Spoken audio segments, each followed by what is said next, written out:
This one's ready to braise up. I like to put bevels on these so when you braise, it fills it in. Kind of like a deep V in there for filler.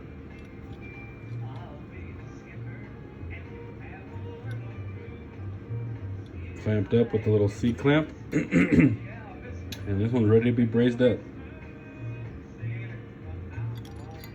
This is how I set them up.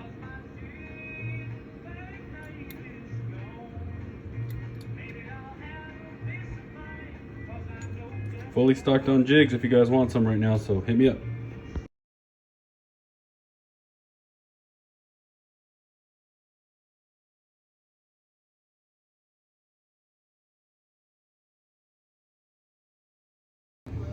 This frame's all brazed up, super solid.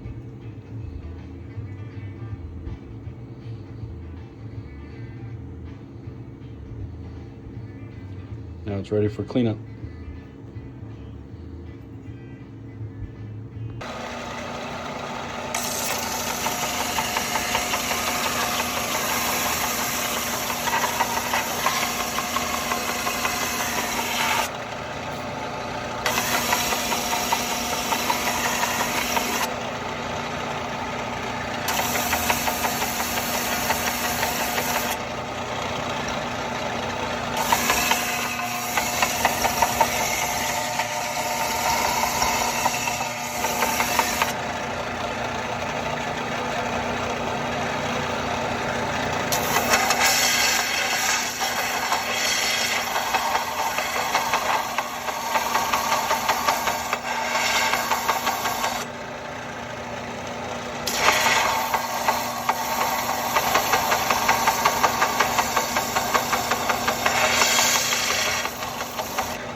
So this is how I start on the belt sander, doing the side plate and the base until it's nice and smooth. I'll go over all this stuff by hand with a hand file, and then I do the top with a with a die grinder, but I need both hands for that, so can't really video that one. All right, so I lied. I found my phone stand, and I can kind of show you, hopefully.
So all of that is just to get the crusties off from the brazing, because the powder coat won't stick to that stuff. It's kind of like glass.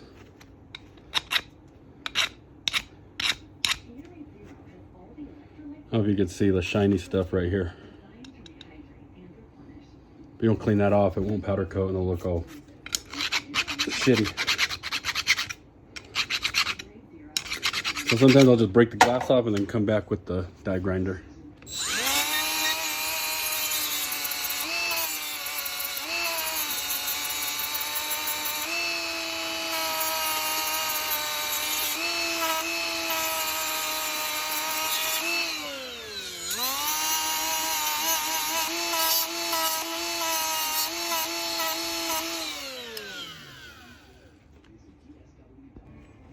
And then I'll just try to get into all the little corners I can with the die grinder. I can get in there.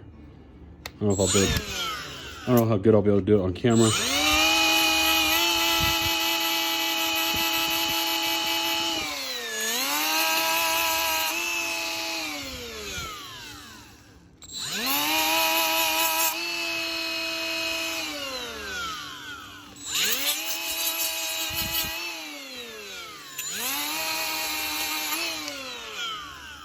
And then I'll just clean up as much as I can with the die grinder, and then I move on to the red wheel.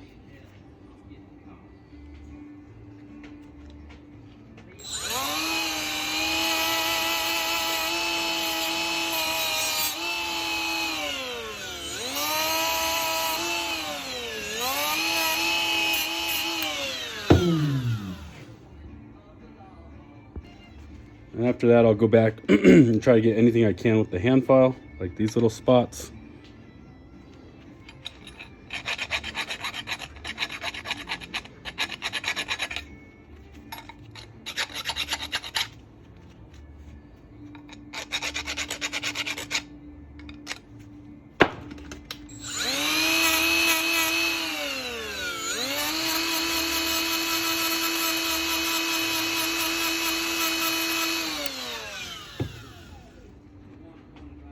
So it's looking pretty good.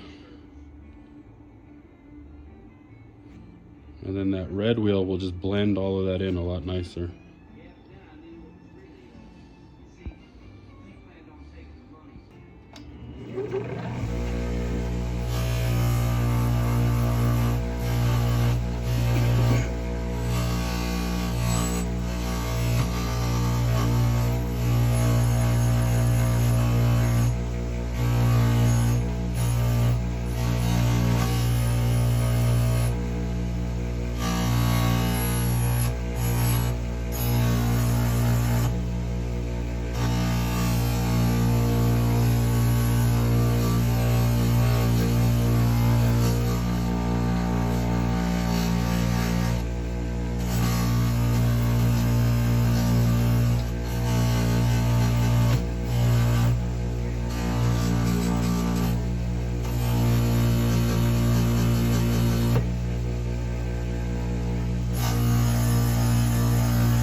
It blends it in right real nice. Makes it look like one solid piece.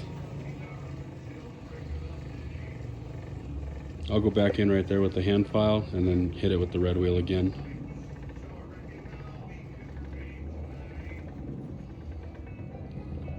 But that's how I prep frames for powder coat, or actually in general, that's how I clean them up.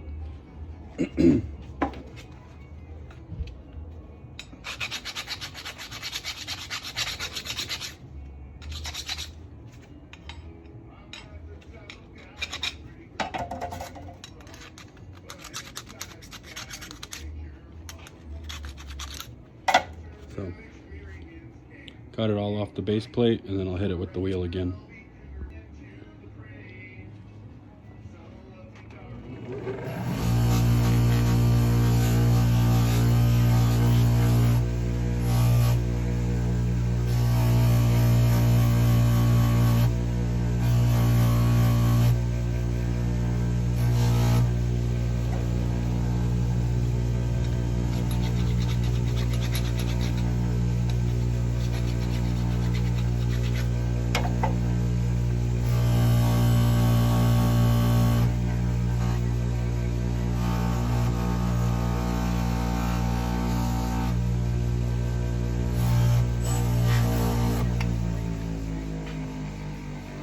All right, so now it's all finished. Now I just got to prep it for powder coat.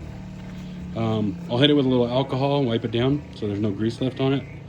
And then I'll come back when it's ready for powder.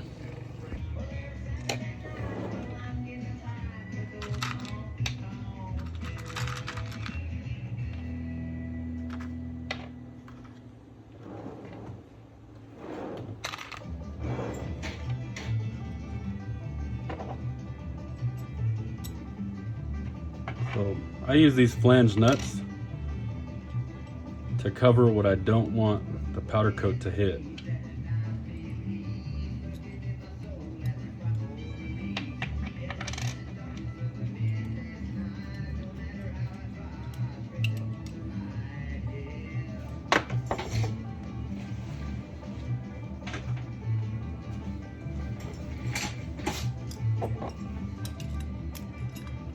These have been used a bunch, so there's powder caked up. So there we go. So that'll be for the coil cores. And then I use high temp tape.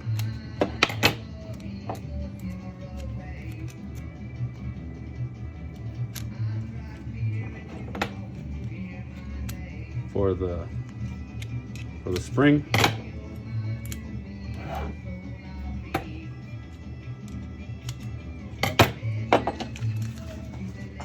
And then I have these high temp dots for where the clip cord goes.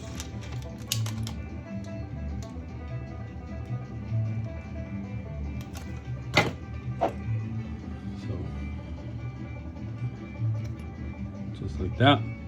And now this one is ready for powder coat.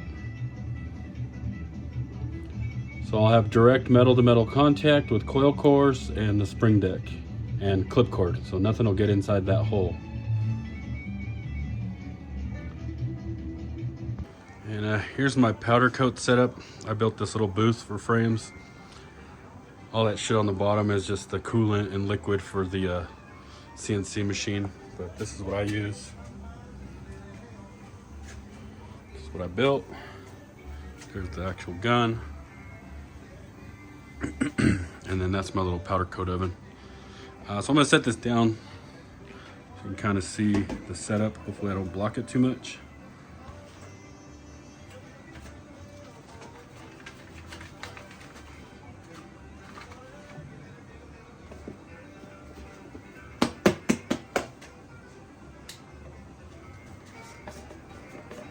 Probably get a little loud because the compressor will kick on.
do it. Let me get the camera set back up so I can get it out of the booth.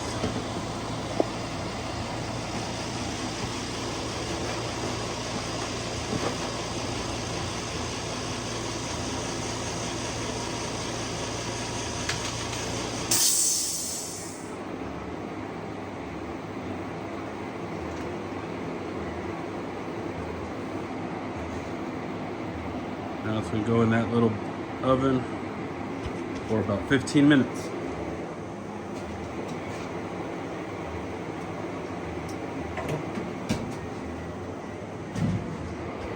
So they bake at about 400 degrees for 10 minutes once it gets up to heat.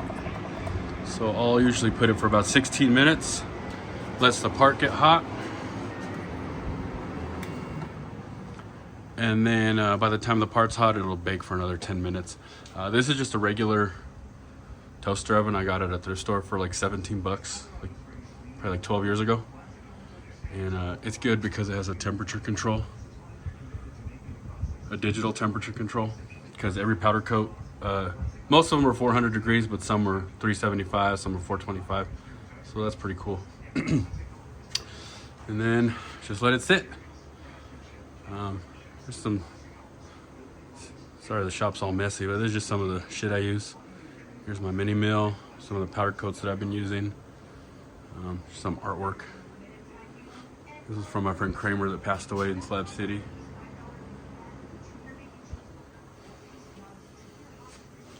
Nice little view of the mountain. And then my bandsaw, it's just a Harbor Freight $100 bandsaw on the swag table. I use this as a fence so I can make straight cuts. And then I just use all of this kind of as spacers so I don't have to keep measuring everything. My grinder, my Harbor Freight belt sander that I've had for probably about 10, 12 years. Actually, this is one of the first tools I bought when I started building. Sonic wash, mini lathe, random tools for the mini lathe and screwdrivers, hand files. These are all the tools, some of the tools for the CNC machine. Here's a CNC machine. Not running parts today, so it's just off. Well, on, but not running. There's some more of the tooling.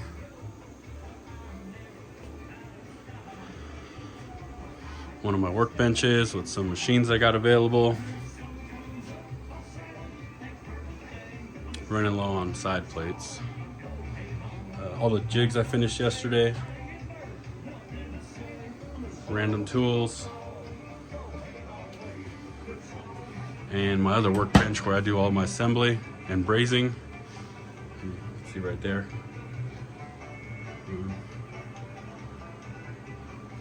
Yeah, it's a quick little tour. Oh yeah, and then this is what powers my whole shop. It's solar.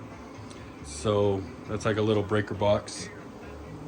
And the solar goes into this box, converts it to AC power, and then it runs it to here like a breaker box you'd have outside. So each one's on an individual breaker, and that powers the whole shop. So everything is currently running on solar, and when the sun is not good, the big box on the bottom is a huge battery that'll run everything if it's cloudy. So if you're ever wondering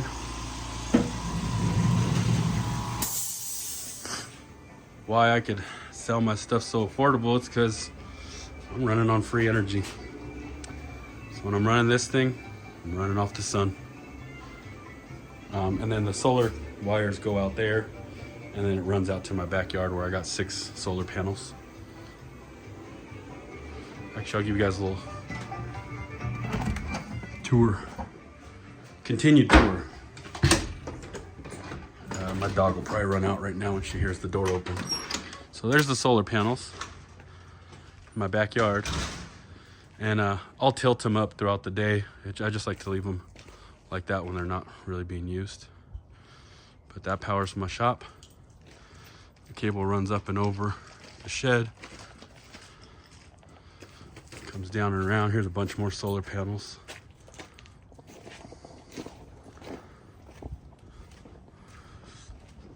And it comes in through the doggy door. And that is what powers my shop. Here's my dog.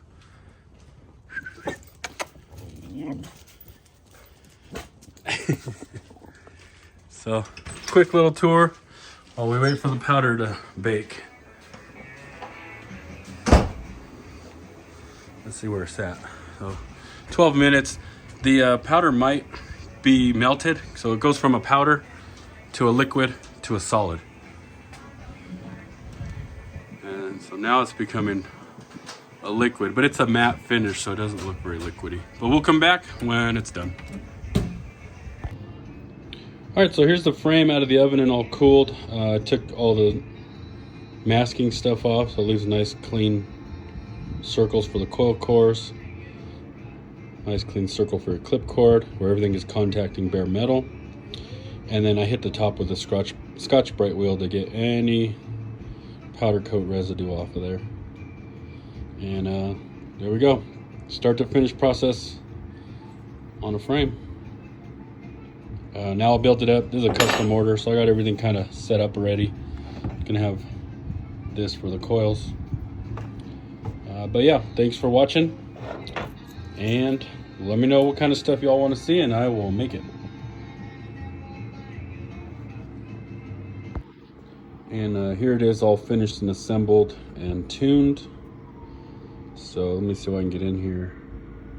You kind of see where the coils sit. Got plenty of clearance for that powder coat. And then here's up top, and then the clip cord hole.